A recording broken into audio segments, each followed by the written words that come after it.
নিজের অজান্তেই ফের একবার রাই ও নীলুর চক্রান্তের শিকার হয়ে গেল। হ্যাঁ বন্ধুরা, ভিডিওতে লাইক দিয়ে দেখতে থাকুন। কোয়েল হঠাৎ করে অনির্বাণকে বলতে থাকে যে, অনির্বাণ বিশ্বাস করো তুমি, আমি মিথ্যে কথা বলছি না। আমি যখন তোমাদের এ বাড়িতে এসেছিলাম ঠিক তখন থেকেই আমি জানতে পারি যে আমি ক্যান্সারে আক্রান্ত, আর আমার বাঁচার কোনোই আশা নেই। আমি লাস্ট স্টেজে পৌঁছে গিয়েছি, আমার কেমো সেশন চলার কথা, কিন্তু আমি এই খরচটা যথেষ্ট পরিমাণে ব্যয়বহুল বিধায় আমি গোটা বিষয়টা লুকিয়ে গিয়েছি, তোমাদের কাছ থেকে ধামাচাপা দিয়ে গিয়েছি। কারণ আমি চাই না যেখানে কিনা আমার মাথা গোজারি ঠাঁই নেই সেখানে আমি আমার আর এই রোগের কথা যদি তোমাদের কাছে তুলে ধরতাম তাহলে নিশ্চয়ই এটা ভালো দেখা যায় না। তার জন্য আমি তোমাদের কাছে কোনোদিনও প্রকাশ্যে বলিনি, কিন্তু এই রিপোর্টসটা যে হঠাৎ করে আজকে এসে হাজির হবে সেটা তো আমি কোনোদিনও কল্পনা করতে পারিনি। যদি আমি জানতাম তাহলে হয়তো বা এই রিপোর্টসটাও আমি লুকিয়ে যেতাম। তখন এই কথা বলা মাত্র রাই বলতে থাকে যে, কী সব কথা বলছো তুমি কোয়েল, বলো তো?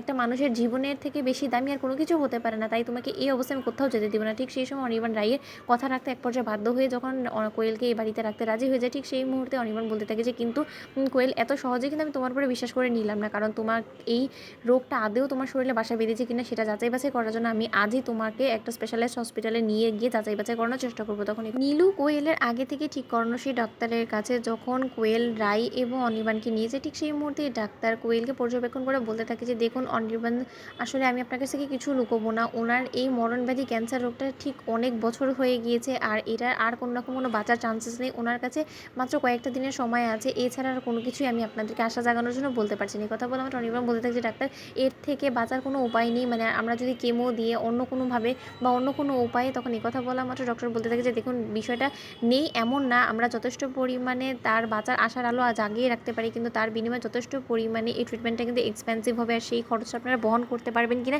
সেটা নিয়ে আমার যথেষ্ট পরিমাণে সন্দেহ আছে। ওদিকে কথা বলে রাই বলতে থাকে যে, ডাক্তারবাবু আর যাই হোক না কেন যত টাকা লাগে আমরা দেবো, কিন্তু তার শর্ত আপনি প্লিজ কোয়েলকে সুস্থ সবল করে দিন, কারণ ওর একটা ছোট্ট মেয়ে আছে। ও যদি এরকম করে এই কম বয়সে এতিম হয়ে যায় তাহলে আর যাই হোক না কেন আমি কোনোদিন ওর মেয়ের সামনে গিয়ে মুখ নিয়ে দাঁড়াতে পারবো না। এই কথা বলা মাত্র কোয়েল বলতে থাকে যে, মরার কথা কোথা থেকে উঠছে? যদি কারো মরতে হয় তাহলে তো অবশ্যই রাই তোমাকে মরতে হবে, কারণ জ্বর থেকে তোমাকে আমি একমাত্র উপড়ে ফেলার জন্যই তো এত চক্রান্ত করছি।